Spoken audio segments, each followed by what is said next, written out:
ஓர் அமைதியான சிற்றூரின் ஒதுக்குப்புறத்தில் களிமண்ணோடும் சுழலும் சக்கரத்தோடும் தன் வாழ்நாளை கழித்து வந்தான் மாணிக்கம் எனும் குயவன். அவனது முன்னோர்கள் வழி வழியாக போற்றி வந்த மண்பாண்டத் தொழிலையே அவனும் தன் உயிர் மூச்சாக கொண்டிருந்தான். எனினும் கால மாற்றத்தினால் நெகிழிப் பொருட்களின் ஆதிக்கம் பெருக மாணிக்கத்தின் கைவண்ணத்தில் உருவான மண்பாண்டங்கள் சந்தையில் மதிப்பிழந்தன. வறுமை அவனது இல்லத்தின் கதவுகளை தட்டியது. ஒருவேளை உணவிற்கே அவன் தன் குடும்பத்துடன் போராட வேண்டிய சூழல் உருவானது.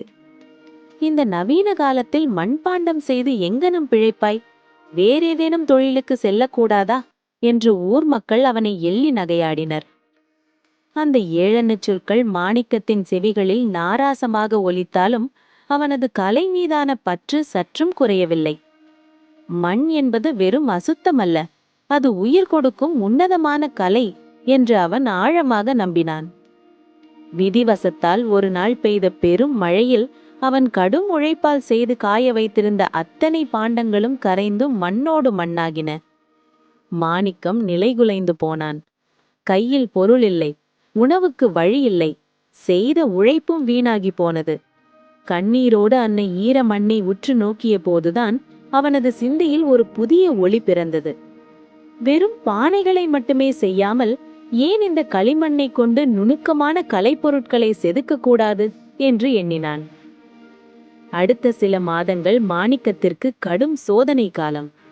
பசியையும் உடல் வலியையும் பொருட்படுத்தாமல் களிமண்ணில் மிக நுணுக்கமான சிலைகளையும் நவீன இல்லங்களை அலங்கரிக்கும் கலைப்பொருட்களையும் உருவாக்கினான்.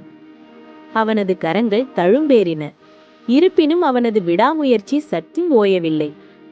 தற்செயலாக அந்த ஊருக்கு வந்த வெளிநாட்டு சுற்றுலா பயணி ஒருவர் மாணிக்கத்தின் அபூர்வமான கலைத்திறனை கண்டு வியப்பின் எல்லைக்கே சென்றார்.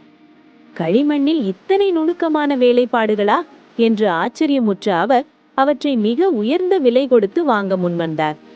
அது மட்டுமன்றி சமூக வலைதளங்கள் வாயிலாக மாணிக்கத்தின் கலையை உலகறியச் செய்தார்.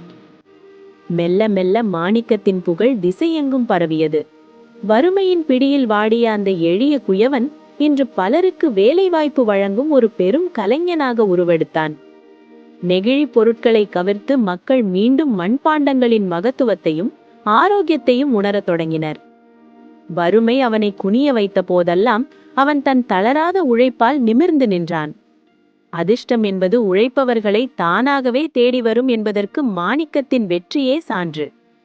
தளர்ச்சியற்ற தொடர் முயற்சியும் தன் கலையின் மீது கொண்ட அசைக்க முடியாத நம்பிக்கையும் இருந்தால் ஒரு சாமானிய குயவனும் சாதனையின் சிகரத்தை தொட முடியும் என்பதை உலகம் மெய்ப்பிட்டது.